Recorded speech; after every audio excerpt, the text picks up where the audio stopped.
Hello everyone, welcome to DC teachers academy. आज हम इस वीडियो में बात करेंगे सीटेट के बाल विकास के जो महत्वपूर्ण टॉपिक हैं जिनसे सीटेट प्रश्न बार बार पूछता रहता है। तो इन टॉपिक्स के बारे में चर्चा करेंगे कि आपको अब क्या क्या रिवीजन आपको करके जाना है, क्या क्या आपको रिवाइज करना है, क्योंकि आपके एग्ज़ाम्स आने वाले हैं। और आपको अब ये जो टॉपिक्स मैं बताऊंगा, इन टॉपिक्स में अगर आपका कोई भी टॉपिक छूट रहा है तो प्लीज़ उसको एक बार पढ़ ज़रूर लेना, अगर आपको 30 में से 30 नंबर लेकर के आने हैं। तो मैं आपको यहाँ पे बता दूँ, देखो जो सीटीपी का होता है, बाल विकास का क्या होता है। बाल विकास में जो सीटेट होता है वो लगभग 18 से जो 20 क्वेश्चन होता है वो आपको इन टॉपिक्स जो मैं आपको बताने वाला हूँ इन टॉपिक से मिल जाएंगे, 18 to 20 क्वेश्चन।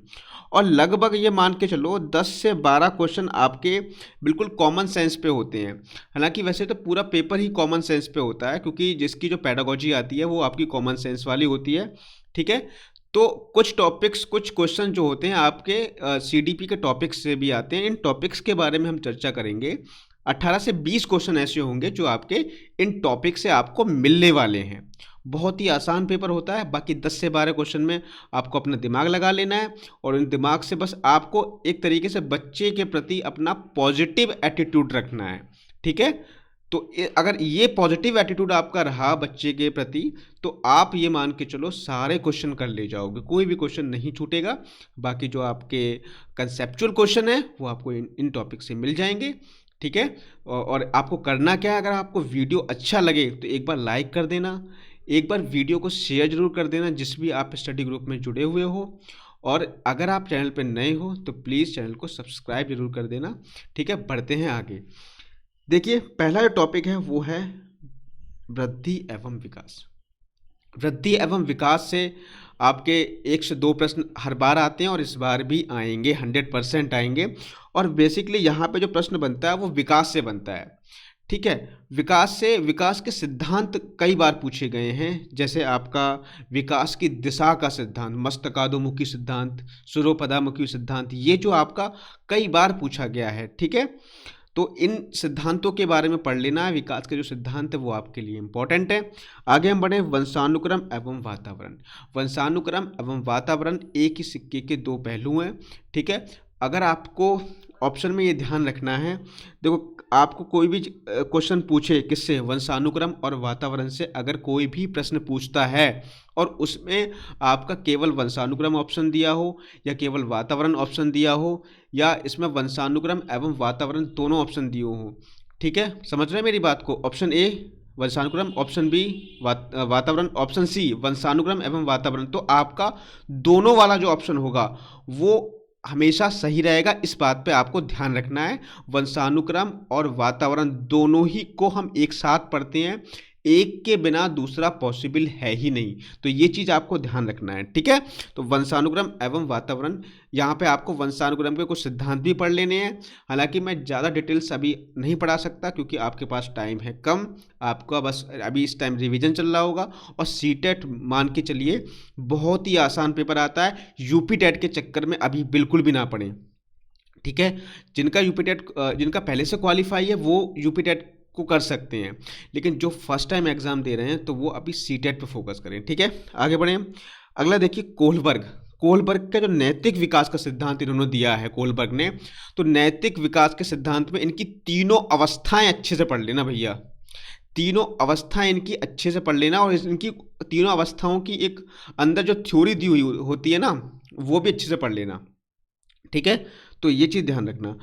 आगे हम बढ़े, क्योंकि कोहलबर्ग आपके लिए बहुत ही ज़्यादा इंपॉर्टेंट है और हर बार इससे प्रश्न पूछा जाता है। आपके पिछले पेपर में उठा के देख लो, कोहलबर्ग से एक प्रश्न बना है आपका। अब हम बात करेंगे लिंग एवं जेंडर की। लिंग और जेंडर से आपका हर बार एक प्रश्न पूछ लेता है घुमा करके, मतलब बहुत ही आसान प्रश्न आता है, आप आराम से कर लोगे, बहुत ही छोटा टॉपिक है। और एक अगर आपको मैं एक बात कहूँ तो आपको हमेशा ध्यान रखना है कि जेंडर रूढ़िवादिता तो आपको कहीं नहीं दिखानी है। लड़का लड़की दोनों एक समान होते हैं, उन दोनों को साथ लेकर के चलना है, ठीक है। तो जेंडर से एक प्रश्न बनेगा बिल्कुल सामान्य सा, आप अपने दिमाग से उसको कर लोगे। और कोई भी इसमें आपको मतलब दोनों में हमेशा इक्वालिटी दिखानी है, बस इतना ध्यान रखना, लड़की और लड़के में। अगला देखिए, प्याजे। प्याजे के 4 स्तर, 4 अवस्थाएं इन्होंने बताई हैं और इन अवस्थाओं में भी उपावस्थाएं इन्होंने बताई हैं। तो इन उपावस्थाओं के बारे में भाई जरूर पढ़ लेना, क्योंकि इन उपावस्थाओं से भी प्रश्न पूछ लिए जाते हैं। उन उपावस्थाओं में उनकी क्या विशेषताएं होती हैं बच्चों की, वो भी पूछ ली जाती हैं। तो प्याजे को आपको पूरा पढ़ना है। 4 अवस्थाएं तो हैं ही, ऐसा नहीं है कि 4 अवस्थाएं याद कर ली, ठीक है 4 अवस्थाएं तो याद कर ही लोगे और वो आप पहले से याद आपको होंगी क्योंकि कई बार आप पढ़ चुके होंगे, ठीक है। लेकिन इनके अंदर जो उपावस्थाएं हैं वो भी आपको पढ़नी है, उनकी विशेषताएं भी पढ़नी है। जैसे पलटावी गुण किस अवस्था में विकसित होते हैं, ठीक है। तो ऐसे कुछ क्वेश्चन भी यहाँ पर पूछ लिए जाते हैं। आगे हम बढ़ेंगे, वाइगोत्स्की। वाइगोत्स्की से भी हर बार एक प्रश्न बना है, हर बार, ठीक है। तो वाइगोत्स्की से जो आपका इसके अंतर्गत, तो वाइगोत्स्की ने सामाजिक विकास का सिद्धांत दिया है पहली बार, सामाजिक के विकास के बारे में ये बात करते हैं, ठीक है। इसके अलावा ये ZPD, समीपस्थ विकास का सिद्धांत, जोन ऑफ प्रॉक्सिमल डेवलपमेंट भी इन्होंने ही दिया है। इसके अलावा निजी भाषा की जो बात करते हैं, बच्चों की आंतरिक भाषा की जो बात करते हैं, वो कौन करते हैं, वाइगोत्स्की ही करते हैं। इसके अलावा अगर मैं बात करूं तो पारस्परिक शिक्षण की बात भी कौन करते हैं, वाइगोत्स्की ही करते हैं। इसके अलावा मैं बात करूं स्काफ होल्डिंग की जो बात करते हैं, स्काफ होल्डिंग की जो बात करते हैं वो वाइगोत्स्की ही करते हैं, जिसे पाड़ या पाइट कहते हैं। पाड़ या पाइट से पिछली बार एक क्वेश्चन बना है, लास्ट प्रीवियस ईयर का जो पेपर है उसमें एक क्वेश्चन बना है। तो ये 4 चीज़ें ध्यान रखना, ठीक है। तो एक तो इन्होंने निजी भाषा के बारे में बात की, वाइगोत्स्की ने कहा है कि बच्चों की एक आंतरिक भाषा, एक निजी भाषा होती है। दूसरी चीज़ पारस्परिक शिक्षण के बारे में उन्होंने बात की है।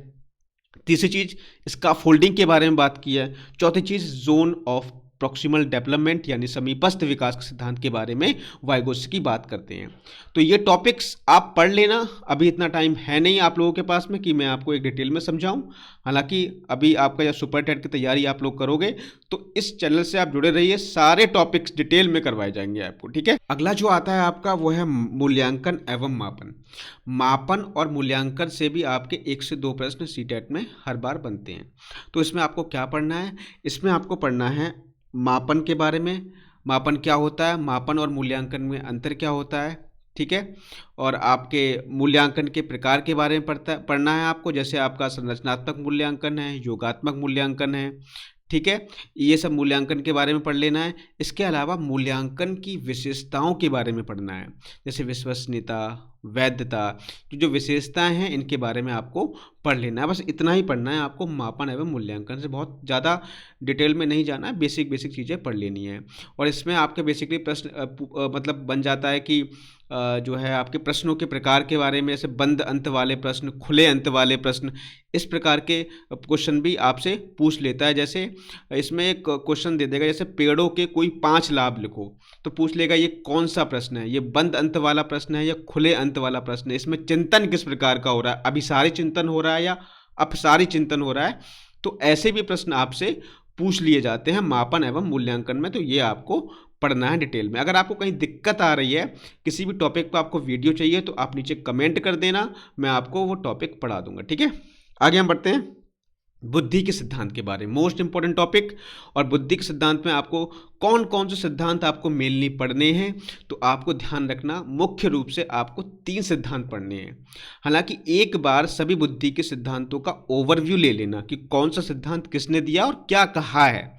जैसे स्पीयरमैन का जो द्विकारक, बुद्धि का द्विकारक सिद्धांत है वो स्पीयरमैन ने दिया है, त्रिकारक सिद्धांत भी स्पीयरमैन ने दिया है। इसके अलावा अगर हम बात करें हॉवर्ड गार्डनर का जो बहुबुद्धि का सिद्धांत है, बहुबुद्धि का सिद्धांत वो इम्पॉर्टेंट है, मोस्ट इम्पॉर्टेंट है, हर बार प्रश्न आता है। स्टर्नबर्ग का त्रिस्तरीय सिद्धांत से ये प्रश्न बन जाता है। और यहाँ पर जो आपका बहुबुद्धि नहीं है, यहाँ पे आप लिख लो समूह कारक का सिद्धांत। समूह कारक का सिद्धांत जो आपका थर्स्टन ने दिया है, समझ रहे मेरी बात को। तो एक थर्स्टन पढ़ना है, हॉवर्ड गार्डनर पढ़ने हैं और स्टर्नबर्ग पढ़ना है। ये 3 सिद्धांत, तो ये 3 मनोवैज्ञानिक आपको बुद्धि के अंतर्गत इनके सिद्धांतों को पढ़ के जाना है। बाकी कुछ पढ़ो बुद्धि में या ना पढ़ो, इन तीनों को जरूर पढ़ लेना, मोस्ट इंपॉर्टेंट सिद्धांत हैं इनके, ठीक है। आगे बढ़ जाते हैं। अब अगला जो टॉपिक आता है वो है आपका समावेशी शिक्षा का।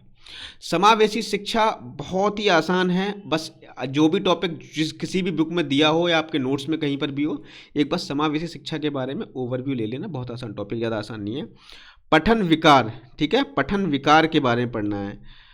जो आपके यहाँ पे पठन विकार, क्या इसमें पठन विकार छोड़ो, यहाँ पे लिखो अधिगम, अधिगम अक्षमता, अधिगम अक्षमता जो होती हैं इनके बारे में आपको यहाँ पर पढ़ना है। जैसे आपकी डिसलेक्सिया हो गई, डिसकैल्कुलिया हो गई, डिस्ग्राफिया हो गई, अप्रैक्सिया हो गई, तो इन सब चीज़ों के बारे में आपको एक एक बार ओवरव्यू ले लेना है कि क्या होती हैं ये, ठीक है।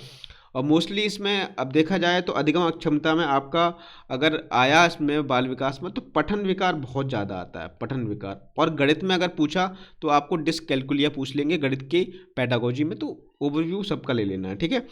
आरटी एक्ट 2009 मोस्ट इंपॉर्टेंट है, प्रश्न आपका बनता है। तो आरटी एक्ट 2009 में क्या क्या प्रावधान किए गए हैं, विशेष रूप से आपको प्राथमिक शिक्षा के लिए देख लेना है। और अगर आपको उच्च प्राथमिक शिक्षा का भी देने जा रहे हैं तो आपको प्राथमिक शिक्षा और उच्च प्राथमिक शिक्षा पर विशेष रूप से आरटी एक्ट के अंतर्गत क्या क्या प्रावधान किए गए हैं उसके बारे में देख लेना है, ठीक है। और आपका जो सूक्ष्म शिक्षण वगैरह है वो इसी के अंतर्गत आता है, तो सूक्ष्म शिक्षण के बारे में भी एक बार नज़र आपको डाल लेनी है कि सूक्ष्म शिक्षण क्या होता है, कितना टाइम होता है, कितने चरण होते हैं, इन सब के बारे में आपको एक बार देख लेना है। और आपको पता है कि जो अभी आपका पेपर आउट हुआ था तो उसमें सूक्ष्म शिक्षण से एक सवाल आया था। प्रगतिशील शिक्षा जो आपकी है उससे एक प्रश्न आएगा। वीडियो आपका प्रगतिशील शिक्षा पे आपका बना हुआ है, ठीक है, तो मैं आपको लिंक डिस्क्रिप्शन में दे दूँगा, ठीक है। इसके अलावा संवेग, संवेगों के बारे में पढ़ लेना है, कौन कौन से संवेग होते हैं, जब बच्चा पैदा होता है तब उसके अंदर कौन कौन से संवेग मौजूद रहते हैं, ठीक है, संवेगों का क्या महत्व है, तो इनके बारे में पढ़ लेना है। सृजनात्मकता क्या होती है, बहुत बेसिक सा टॉपिक है सृजनात्मकता का मतलब कोई किसी भी नई चीज़ के बारे में सोचना, ठीक है। तो एक तरीके से सृजनात्मक चिंतन, जैसे यहाँ पे अगर देखा जाए तो आपका अपसारी चिंतन जो होता है, अपसारी चिंतन जो होता है वो एक तरीके से सृजनात्मकता के अंतर्गत आ जाता है। एनसीएफ 2005 के जो भी इम्पोर्टेंट पॉइंट है उनके बारे में पढ़ लेना है, ठीक है। थॉर्नडाइक के का जो अधिगम का सिद्धांत है थॉर्नडाइक का, उसके बारे में आपको पढ़ लेना है। हालांकि आप सभी इससे तो परिचित होंगे ही, बहुत ही कॉमन सा आपका सिद्धांत है थॉर्नडाइक का, ठीक है। बंडूरा का सामाजिक अधिगम का सिद्धांत, ठीक है, बंडूरा ने सामाजिक अधिगम का सिद्धांत दिया था, इसके बारे में पढ़ लेना है। चिंतन के बारे में पढ़ लेना है कि जो है चिंतन क्या होता है, अपसारी चिंतन क्या है, अभिसारी चिंतन क्या है, ठीक है, चिंतन के प्रकार क्या होते हैं, ठीक। वैयक्तिक भिन्नता क्या होती है, सभी को पता होगा, एक बार पढ़ लेना है। वैयक्तिक भिन्नता के साथ में एक व्यक्तित्व भी, एक व्यक्तित्व आपका चैप्टर है, व्यक्तित्व भी आपको पढ़ लेना है, ठीक है। व्यक्तित्व क्या होता है और व्यक्तित्व में के कितने प्रकार होते हैं, हर एक मनोवैज्ञानिकों के अनुसार उसने अलग अलग प्रकार बताए, जैसे एक क्वेश्चन इस बार आ भी गया था, ठीक है। इसके अलावा समाजीकरण की प्रक्रिया तो सब जानते ही होंगे कि समाजीकरण क्या होता है, कोई फिर भी एक बार कहीं आपको टॉपिक मिल जाए तो समाजीकरण के बारे में पढ़ लेना कि सोशलाइजेशन होता क्या है, ठीक है। तो वैसे मैं आपको बता दूं एक लाइन में कि अपने आप को समाज के नियमों के अनुसार ढाल लेना अपने खुद को, वो एक तरीके से समाजीकरण कहलाता है। अगर आप समाज के अनुरूप चल रहे हो, समाज के नियमों का पालन कर रहे हो, समाज जैसा चाहता है आप वैसा कर रहे हो, जिससे कि समाज के नज़र में आप एक सम्मानीय व्यक्ति बन सकें, तो कहने का मतलब ये है कि आपका वहाँ पे समाजीकरण पूर्ण हो जाता है। तो ठीक है, समाजीकरण है क्या, समाज के साथ संबंध बनाने की जो प्रक्रिया है वो आपकी समाजीकरण होती है। समस्या समाधान के चरण, कुछ चरण होते हैं समस्या समाधान के, उन चरणों के बारे में पढ़ लेना, उनका सीक्वेंस पूछ लेता है, ठीक है। इसके अलावा गैने का मुझे याद आ रहा है, गैने का एक पदानुक्रमिक सिद्धांत है, उसके भी सिद्धांत जो है आप एक बार उसके जो क्रम है एक बार वो आप पढ़ लेना, ठीक है। और इसके अलावा अगर हम बात करें तो अधिगम के जो सिद्धांत है, कुछ इंपॉर्टेंट सिद्धांत अधिगम के, मतलब ज़्यादा डिटेल में नहीं जाना है, बस कौन सा सिद्धांत किसने दिया है और किस पर प्रयोग किया गया है ये आपको बेसिकली ध्यान रखना है। तो ये कुछ टॉपिक्स हैं जिनके बारे में आपको पढ़ना है, और इन टॉपिक से आपको लगभग 18 से 20 क्वेश्चंस मिल जाएंगे, और बाकी जो 10 से 12 क्वेश्चंस होते हैं वो आपके कॉमन सेंस वाले होते हैं। तो मेनली इसमें आप लगभग कम से कम 30 में से 28 नंबर आप लेकर के आ सकते हो आराम से। अगर आप थोड़ा सा यहाँ पे माइंड लगा करके थोड़ा सा एक तरीके से कह सकते हैं कि स्मार्ट वे से इसकी प्रिपरेशन करते हो तो 30 में से 28 नंबर आप आराम से इसमें ला सकते हो। बहुत ही आसान पेपर होता है, कोई भी इतनी बड़ी बात नहीं होती है। ठीक है, तो ये रहा आज का वीडियो हमारा। तो आज की वीडियो में सिर्फ इतना ही, और मिलेंगे नेक्स्ट वीडियो में एक नए टॉपिक के साथ में। और अगर आपको किसी भी टॉपिक में प्रॉब्लम आ रही है सीटेट से रिलेटेड तो आप नीचे कमेंट कर सकते हैं। मिलते हैं नेक्स्ट वीडियो में। Thank you, have a nice day.